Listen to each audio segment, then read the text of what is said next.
I went to the VFL today, Vic Park, to watch the Magpies take on the Swans in the first VFL game of 2025. Let's talk about it. Before we jump into this match review, merch still available. The best way to support the channel, hats, I haven't got a hat on now, but hats, t-shirts, a couple of hoodies. The links are down below. And turn on your notification bells as well so you get a notification whenever a video pops up, because we're just churning these things out. Good content, churning them out. All right, let's talk about this VFL game. So after what the senior pies put out yesterday against the Doggies, I really wanted to go to the VFL and see what happens with, the likes of obviously our AFL listed players, but more importantly, who takes Reef's role. Now, it's just come out that Reef has done his ACL, and it's just heartbreaking. I know I talked about it on the review, but today it absolutely, like, I got the notification this morning, and it absolutely just, it really shattered my morning. Because I've seen Reef from November when I started going to training, and seeing what he did and how much effort and work he put into himself to change positions. It's his last year of his contract extension. And just to absolutely give it his all. He came back so fit, so firing, and so willing to learn. And then to have an injury that just looks so innocuous, it really breaks your heart. And it's a 12-month injury, man. Like, it's so sad. It's really, really, really so sad. And ACL injuries have just been a plague on the league, especially this year and last year as well. And we've had our fair share, McStay, Harrison, and now you chuck Reef into that. So I just want to send out all of my love to Reef and give him whatever energy that I can muster into him. And, hopefully, I know we won't see him back this year, but hopefully he gets a contract extension. I would give him a contract extension straight away to say, look, mate, we're going to support you through this because you are our future, and come back fit and firing next year.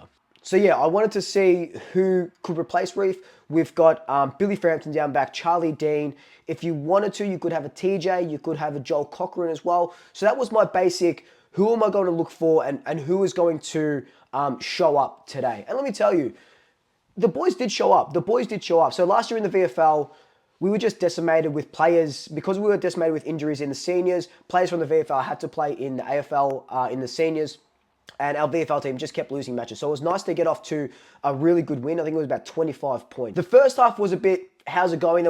We kicked 5 goals in that first half, and then in the second quarter we kicked 6, and then we kicked 4 in the last quarter. So the third quarter is when we really took off, and it's really weird. Like, I know I say, and we say, bad kicking is bad football. And we saw that a lot with the Collingwood Western Bulldogs game. We should have been up by 30-odd points, and we just couldn't kick for goal. But then you look at this VFL game, and we had about 12 less inside 50s, less clearances, less ball use, but we made the most of our chances going forward. We kicked 13 goals, 6, and Sydney just couldn't make the most of their chances. So bad kicking is bad football, but when you're only getting 50 inside 50s and you're making your chances count, you give yourselves literally the best shot at winning a game, even if you're down in other areas, and that is what we saw today. So starting with Frampton and Dean, Billy Frampton had 9 intercept possessions, Dean had 7. Their stat lines were pretty much identical. 18 disposals each, 7 marks each, 1 tackle each, except for the intercept possessions was like 9 and 7, like I just said. But based on what I could see from, just how we were playing it, and the eye test is what really sort of gets you, right? Billy Frampton definitely played a bit better than Dean. With Frampton, though, he's not that third intercept marking player like Reef is, Nathan Murphy was, Charlie Dean could be. He's more of that lockdown defender. So the lockdown defender is a position that we don't usually have or don't tend to play with. And I remember saying a couple of months ago when we were sort of talking about the teams that you would probably bring in someone like Billy Frampton when you're going up against a Curnow or a Mackay. So it kind of just paves the way for Billy Frampton to come in, play on, you probably wouldn't put him on Kerner, you probably put him on Mackay if Mackay plays. So it makes sense for Frampton and Reef to be that straight swap. Billy Frampton, who probably wouldn't have played, and Charlie Dean either, if Reef was in good form. So that he gets a second chance at it now, and he has to take this, by the scruff of the neck, because this could be, the year where Frampton actually, just jumps up in our best defenders, and he's always been serviceable. There's just a little bits that he can sort of tweak, and hopefully this stint in the VFL kind of does show him that a little bit. But I dare say that he's a straight swap for Reef McInnes. Give Dean a few more rounds to work on that intercept marking, work a little bit closer with Nathan Murphy, and then come in. Ed Allen was absolutely everywhere today. What did he get? 31 disposals, 13 of those were contested, 7 clearances, 6 score involvements, and he kicked a goal. Ed Allen is too good for the VFL, right?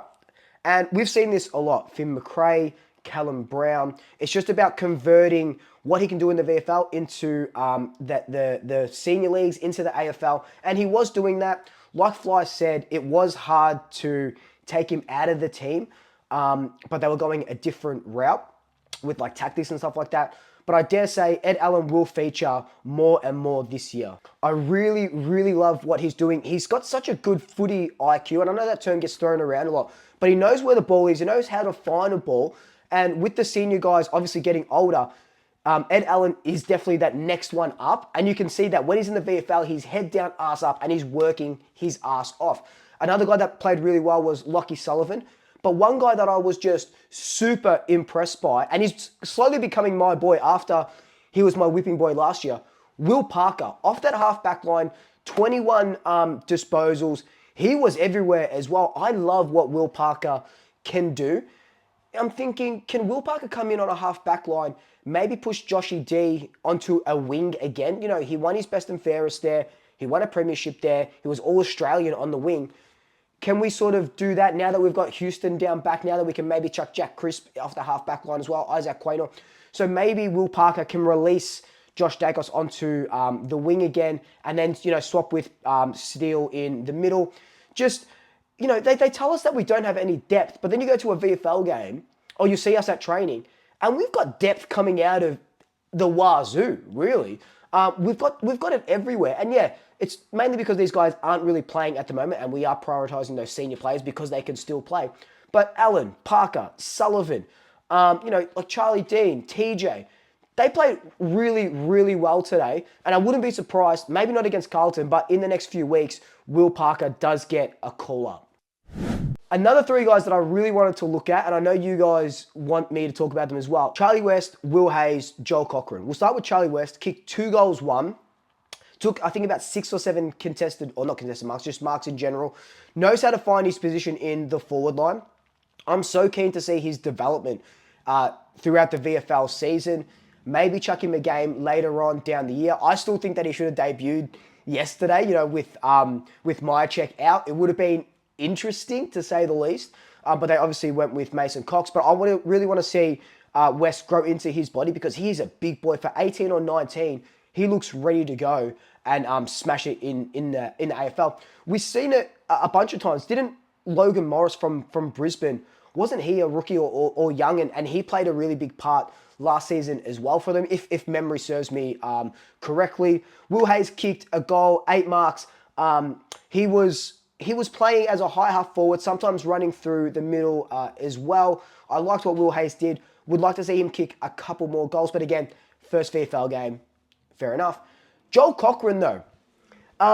Joel Cochran could be that guy that replaces Reef as well. He's known for his running ability, 2, his incredible kick, and 3, he could be that third intercept defender. I know that Joel Cochran is working really closely with Nathan Murphy to change him into that sort of defender and how we sort of play that defensive role. Because to me, Joel is just a big-bodied, tall midfielder that's playing in the half-back line. So it's going to be really interesting to see his development as a half-back flanker, because like I said, Halfback flank is a dime a dozen at the moment, so you have to be really good to push out any of these guys. But now with the Reef injury, the unfortunate Reef injury, I wouldn't be surprised if, look, not against Carlton, you wouldn't, that's a baptism of fire, but maybe against a West Coast or someone like this where you see how these guys are going, give Joel a go or give TJ a go. But I really like Joel Cochrane's game today. He was in and out of it, but those three guys, the three guys that we drafted, they picked really well. I'm going to hand it to Leper. He picked, I think Derek Hine was still there at that point. They picked really, really well, especially with the late 50 picks that we had. They did everything that they needed to do. Lastly, Will Hoskin-Elliott did play. He kicked a goal. Didn't really see him do too much either way, so I'm not too sure if he comes in for the Carlton game. But that'll be a wait and see for training and stuff. But look, that's just my VFL quick match review. Let me know your thoughts down below. How do you want me to do these VFL match reviews? Do you want it to be just all footage like the practice match and then me talking over the top, or do you want this with footage over the top? Let me know your thoughts down below. I want to keep it a little bit different to my normal match reviews. So let me know any way that I can improve that. But until then, like, comment, subscribe, tell your family, tell your friends, tell your pets. And until next time, double shackers, I'll swoop you later.